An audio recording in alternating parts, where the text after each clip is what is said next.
Hello there everyone, welcome back to another video about a children's trading card game. So today I am going to be giving you my deck profile and tournament report for the Treasure Cup that happened over this weekend. I played Kid and I went X2 and bubbled on the top cut. So you may be wondering, oh, you went X2, you bubbled on top cut, but that means you got top 64, where's your chopper? I sold it because frankly I think people are paying the most ridiculous prices for all these promos right now. People were paying insane amounts for every single one of the promos. I do not think they are worth buying at these crazy prices. Frankly, I don't value a single one of them, of the tournament entry promos at more than £10. I would not pay more than £10 for them, so maybe 15 for the really good ones, but like, that's it. So I was not interested. And then the chopper, people are paying like, you know, £500-600. Fuck that, I'm not interested. So, anyway, that's sort of preamble out of the way. Let's do the profile and then we will talk about the day. I'm really happy with my kid list, honestly. I think, you know, we'll talk about my losses, but I really don't think there's anything I could have done to change them. So we'll start off with the really easy stuff. We'll go with the one drops first here. I'll try and line these up. So we got, my playmat is curled, stop sticking together. Alright, we got 4 momos. Okay, we'll try and show it on one thing. We got 4 momos, 4 Bonnies, and 4 Pages. This is your one drop lineup. So the really obvious ones, 4 Pages, obviously this is your one drop blocker. This card is amazingly good. You can play this early to protect your really important power cards, and then later on in the game it protects Acor's Kid, or protects you from being dead, so incredibly useful card. Bonnie, this one's really obvious. Obviously no one, I don't see anyone playing less than 4. The reason you play 4 is because it searches for all your power cards, and obviously you need that consistency, and also it's a 1k counter.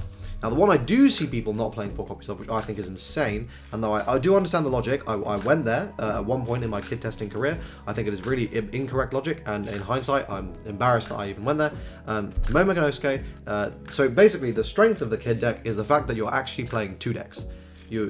So you look at this and you think, okay, cool, this is a Supernova deck. Actually, this is a Supernova Wano deck. And if anything, it's more of a Wano deck than a Supernova deck, to be honest. Like, yeah, your power cards are Supernovas, but the stuff that gets you to being able to play those power cards is your Wano engine. And this gets you into all your Wano engine. So I'm going to be talking about this more at the end of the video, but I will be releasing a really thorough, in-depth discussion on Kid. I'm going to be, I've produced graphics which have different matchups, mulligan targets, all that sort of stuff.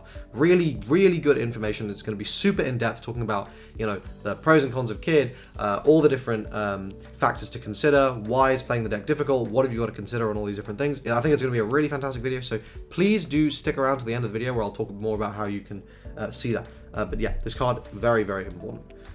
Let's now do the 2 drops. And again, I think this is relatively standard.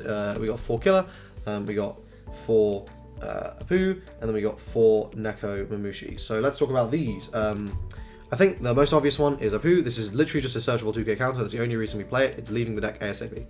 As soon as we get a better 2k counter, basically. Neko and Killer. So Killer is an incredible card because it's a cheap blocker. It's a 1k counter. So if you need to pitch it to block an attack, you know, it's fine. It's essentially like it did its job. But then if you block with it, it can overperform. And when you block with it, when you've got a board, you draw a card. And, you know, there are ways to trigger this effect multiple times and things as well in a single turn, which will give you such insane advantage. This is such a horrible card. People will also kind of go out of their way to really make sure you can't do this. Like, drawing a card is nice. It's also not always going to win you the game, but sometimes your opponent heavy committing into this into you not being able to block with this can actually win you the game because it forces them to misplay sometimes. So this is an incredibly powerful card. And Neko just runs the early game. Oh my god. Neko just absolutely runs the early game. You cannot play this deck without Neko. It's so important. Like, being able to just control your opponent's board, rest your opponent's blockers, is just such a phenomenally useful card. You need 4 copies. I cannot play this deck without 4 copies of Neko. I think you are absolutely insane if you do. On to the 3 drops, and I play 1 Raizo, 4 Izo, and 4 Okiku. So Izo, this one's really obvious. This is the best 2k counter in green. It's searchable. It actually has an on-play effect to arrest something. It's like a slightly more expensive Neko. This is the most obvious one. Also, this one's really obvious. Now, I saw some people playing 3. I get the logic for 3. This is a dead card, and there were times over the weekend where I literally was only seeing dead cards, and I'll talk about that more in the review. Though honestly, I don't think having 1 less Okiku was going to change that. But this card is absolutely broken, right? This is a fundamentally broken card. People, if this drops on the board and this sticks, if they don't pistol it, if they don't rest it and clear it, if they don't bounce it, if this card sticks, you are winning the game because it runs the game. You go, okay, sick. I can now swing with this card and I can rest whatever your disgusting targets are that I don't want to deal with, and I can load up the plate on my leader and I can just go boom and it's dead. If you get this in combination with the Basil Hawkins, the game is over because you can swing, because you can go like Okiku, and then you can go, oh sick, swing with the Hawkins into it, restand. Or if you get this with a Law, you can go sick, swing this, clear your thing with my leader, and then bounce this so you can't even attack it. Absolutely insane. Raizo, I see people playing anywhere from 0 to 4 copies of this card. I really like it in the mirror. I think this is very, very good into the mirror match. It's kind of whatever in other matchups, but I think this is very, very important in the mirror. I'm happy if I see it. I don't really care if I don't. So I just include it at 1. If I find it off a Momo, I can pick it up if I need it. Otherwise, if I don't see it, it's not the end of the world. Then onto the 5 costs, and this is very much your power, your start of the power card. So we got 1 X Drake, 2 Trafalgar Law, and 4 copies of Basil Hawkins. So let's talk about the easy ones. 1 X Drake. I like this card. It's basically a better version of Killer because you pay 2 more Don, but you're getting 3k more power on the body, and you're getting a more versatile on removal effect. Yeah, you lose out on the trigger, but I play Paradise Waterfall on this list, so I still have access to that trigger. And yeah, I think this is just a really nice one-off. I wasn't expecting to see much Doflamingo. I was correct in my day. I only played it once, and this didn't matter in it either. This is just a nice tool to have access to because you can also use this card to be like, okay, yeah, so I'm gonna play like a Neko. I'm gonna rest your Okiku. I'm gonna swing 6 into your Okiku. You get a 2k out of their hand, and you go, okay, yes, sick. Play X Drake, and they're like, oh shit, very bad. I just lost a huge amount of resources for that. And then obviously Law is crazy with your resters because you can play your resters, get their effect off, play Law, get them back to your hand. This has been errated to say up to, so you can just leave it in your hand. You can literally just get it back, so there's no issues with that. So it turns into a straw sword combo essentially. But also you can swing with an Okiku, bounce it back. You can bounce anything. So if you really go super ooga booga with a Hawkins and then you know it's dying next turn, you can bounce it back or something with a Law and then drop down a blocker if you really need to. Like, these are options you have. So yeah, and then Law and then Hawkins. Look, guys, this in the mirror match is winning you the mirror match. I refuse to play this deck without 4 because if I do not see this in the mirror, it's frankly unwinnable. If your opponent is playing a decent kid list with 7 cost kid and Hawkins, and if they see their Hawkins and you don't, you cannot win because they will beat over your 8 cost kids so easily, like with barely any effort, and you will not be able to deal with theirs if they've backed up with anything even remotely decent. This card is so important. It's so strong into so many matchups. It's insane. This is the #1 jet pistol target. If you drop this and they don't pistol it instantly, you know you are probably winning that game because you can just run shit with it. It gives you so much aggression because and it's an amazing closer because if your opponent is down on 1 or 0 life and you have a Hawkins and if they've just got blockers, you can just go here, sick 1 Don on Hawkins, swing. And then they're like, okay, well if I block it, then I'm taking an L here. And if they don't have a big hand, they're like, okay, shit, like, I guess I have to take this. And then suddenly you've just dealt damage when you really shouldn't have with this card. Like, it was only a 7k swing and it should have been blocked or something, and then they're like, oh, sick, cool. And now you can, like, kill them with your insane leader effect. So, yeah, this is an insanely powerful card. Absolutely runs shit. Then, rounding out with the big drops, 4 7 cost kid and 2 8 cost kid. So 2 8 cost kid, I know this is probably a little light. People play 3 to 4 I've seen. I don't think 4 is necessary. I think it's too much of a brick at 4. I understand 3. I did flip back and forth between 3. You could easily cut the Raizo and put 1 in here, but then you are playing even more bricks, and this deck does have a lot of bricks. But like, yeah, I mean, you need this in some matchups, right? Like into purple and into purple, you'd like to see it. You want to see one of these kids into purple, but you have to see this into blue. But I wasn't expecting there to be much blue, so I was like, cool, I'll find it with a Bonnie when I need it in the mirror match, and then until then, it's fine. If I see it, whatever. If I don't, I don't. This card is busted. The reason it's busted is because green cannot easily out it, red cannot easily out it, and blue can easily out it, but who gives a fuck because you absolutely roll blue with this. What's the last color in the game? Purple. Purple cannot easily out this either, so when you're playing against purple, this is like an MVP card. You want to hard see this card. So yeah, this card is absolutely insane. If you don't play 4, I think you're capping. If you don't play 4 Hawkins, I think you're capping. I think it's just insanely important that you're seeing these cards. And then finally, for the list, I play the one of Straw Sword, and 3 Waterfall. So I really like Waterfall. I don't think it's an essential card by any means. Obviously, I play 3 copies, so that you're probably sitting there like, what the fuck, but you play 3, so you clearly think it's important. I think it's really, really good. I really like this card. I think it's incredible. I could spend a whole video talking about the different use cases of this card and why it is insane, but the big one you need to know is it is a situational 4K and you have this combination, because this is a 7K blocker, so if your opponent swings 8, then you just go, okay, sick, block with this, pay 1 with this, plus 2K here, untap this. You just got a 4K counter basically for free. For 1, which is obviously incredibly good. There's more situations where it's really good, in particular where you can just swing with something and they'll swing wanting like, they'll swing into, like let's say you swing with an Okiku and they swing 5 or 6 into your Okiku, you just go, cool, Paradise Waterfall, untap the Okiku, that was your one chance to get rid of it and now it's gone. So yeah, the problem is, against a good player, it's not actually doing as much because they're just going to expect it and they're going to go, okay, cool, well if you're going to Paradise Waterfall anyway, I'm just going to commit the correct amount to ensure I'm dealing with your threat. So I think this card is way worse against good players. But against bad players it's fucking broken, and against good players it's still decent, it's just not broken, and that's why I don't think it's essential, but I think it's really, really good, and I really, really like playing 3 copies of it. And finally, the Straw Sword, this is just tech. This come up, this comes up in the mirror match where I go, okay, yeah, that's a nice 7-cost kid you got there, buddy. What if I arrested it and then swang into it with my own? And it's just filthy. Sometimes it'll steal games. The trigger sucks, but like sometimes this will just steal you games. And I like it at 1, and it's like Raizo. You know, if I don't see it, whatever. If I do see it, calm. And if I see it in my Bonnie search, I can just pick it up if I need it. So that is the profile.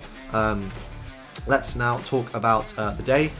Firstly, I want to say to all my opponents and everyone who spoke to me at the event, you were all like super nice. I had an amazing time. Basically, every single person I spoke to was just like a really, really nice person, and everyone who said they watched my channel and like was coming up to me and people were asking for pictures, that was surreal. It was really, really crazy. So it was amazing to meet all of you. Thank you so much for being so amazing and like really nice to me. Yeah, so obviously wet stuff out of the way. Let's talk about the rounds. So as I said, I went 7-2 in a bubble top cut, and it's actually really sad because if I had my losses later in the day, I think I would have scraped in. But so my matchups were: round 1, I had the Kid mirror match, and I won it. Round 2, I was against Luffy and I lost. Round 3, I had the Kid mirror and I won it. Round 4, I was against Kaido and I lost. Round 5, I had the Kid mirror and I won it. Round 6, I was against Zoro and I beat that. Round 7, I was against Kaido and I beat that. Round 8, I was against Doflamingo and I beat that. And round 9, I had the Kid mirror and I won it. So firstly, I want to give a special shout out to my round 5 Kid opponent. Blessed Deepax, you can see him on YouTube. Makes content really, really good, really, really great content. A really, really nice guy. That's so nice. And that was the most insane game I've ever had in my entire life. Genuinely, the most ridiculous back and forth. Could have gone either way. Horrendous stress fiesta. And I'm really glad that I beat him and I was able to go on to get a chopper, because if I didn't get a chopper, I think he would have slapped me, and frankly, I think I would have deserved it. So I'm very happy that I was able to do that. Let's talk about the losses though. So I lost round 2 to Luffy, and this is one of the issues with this deck, because I built this expecting the playing field to have a lot of Kid. And as you can see, I played, what, 1, 2, 3, 4 Kid mirrors, and I won every single one, because I'm really confident in the Kid mirror, and I'm really confident with this list into the Kid mirror. However, the actual playing field was like overwhelmingly red and purple were like more than half of the field. So I was like, what the hell? Like, I was expecting there to be red, but I was expecting there to be red Zoro and a bit of Luffy. I was not expecting there to be anywhere near as much purple. So basically what happened is a lot of the stuff didn't go exactly according to plan, and I would have played more counters in this deck if I knew there was going to be that much red there. So basically, when I went up into Luffy, I saw 3k counter and 0 blockers the entire game. Now obviously, part of that is my fault for building this deck with less counters than other kid players play. However, there's also a strong element of luck there where, like, yeah, you can account for that to a certain degree, but not seeing any of my, not even 14 blockers. I think 14 blockers or something I play in this. Plus, if you count the Bonnie and the Momo as blockers, which, you know, if you rest them, they're acting as blockers. Didn't see them either. So I basically didn't see a single one of my ridiculous number of blockers, and I only saw 3k counter the entire game, including all the cards from my life, all the cards I was drawing. That was it. 3k counter, and one was I had 1 2k and 1 1k. That was it. That was all I had. Everything else was a brick that I had to play late game. So I was like, okay. So, you know, sometimes God says you're going to lose that matchup, and it is what it is. It's a best of 1 game. I'm very confident I could have beaten the Luffy in a best of 3, but in a best of 1, you just take the L. And the Kaido player, when I went against him, Again, not like he misplayed necessarily, but I think it's very difficult like to beat Kaido if they play queen on curve, and then they play another queen, and then they play another queen, and they also play 4 2-drop blockers, and then when I established my 8-cost kid, I backed it up with 2 blockers. They played a 7-cost king. I went, sure, no worries. I played 2 more blockers on the following turn, and they played another 7-cost king. And it's just like, what can you do in those situations? If the Kaido player sees everything, if the red player sees everything, sometimes you just have to take the L. So I think, you know, obviously as sad as I am that I got blown out like that, it wasn't something that was within my control. I think in terms of my play, I played perfectly in those matchups. There's nothing I could have done. And clearly, like, I played well the rest of the day because I won every single other one of those rounds where I wasn't, you know, giga bricking, and I wasn't being absolutely blown out by Kaido just seeing everything he needs to see. So overall, I'm very happy with my performance. I think this makes me certified decent at the One Piece card game. Speaking of being certified decent at the One Piece card game, today I'm announcing that I've created a Patreon page. I appreciate that I'm a relatively small channel. I've only got 2,000 subscribers. However, I do hope that this combined with my previous meta-analysis videos, which you can check out linked up there. I think my Treasure Cup breakdown is going to age really, really well because I think you're going to see some really accurate thoughts in that, as well as my previous videos. I think I've demonstrated that I do know what I'm talking about when it comes to competitive TCGs.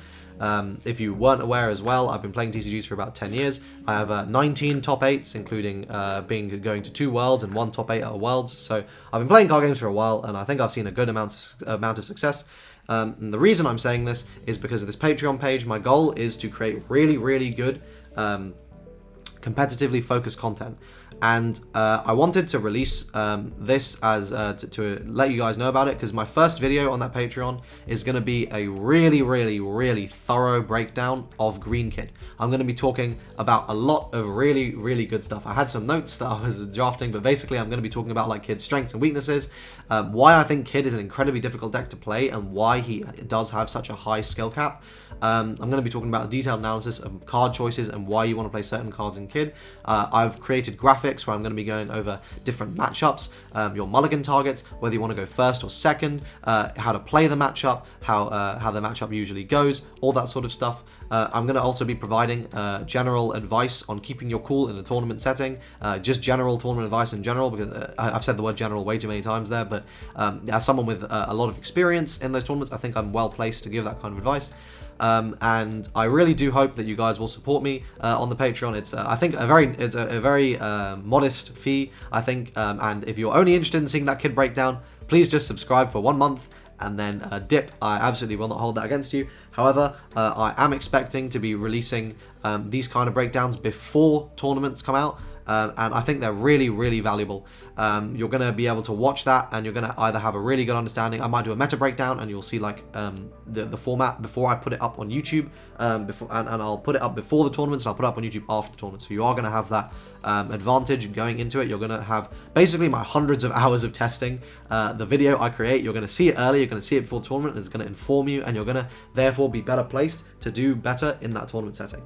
You might see something like a really in-depth deck profile that's going to go through the nuances like this Kid one that you're going to be seeing. So that's what I'm hoping to do with it. Obviously, those kind of videos take a lot of time, so it's not going to be something where I'm going to be spamming them out like every single day, unless, you know, I mean, no, I'm not going to get like 10,000 patrons or something, so obviously that's not going to happen. But I really do hope you guys will support me on this. Obviously, it's a bit scary to be launching a Patreon or something at something my size, but I am doing it. So thank you so much for watching this video, guys, and thank you for all your support. Again, please do like this video if you enjoyed it, if you found this deck profile informative and useful. Please do check out the Patreon. Your support is really, really appreciated. And that is it for this video. Thank you so much, and I can't wait to see you guys in the next one. Cheers.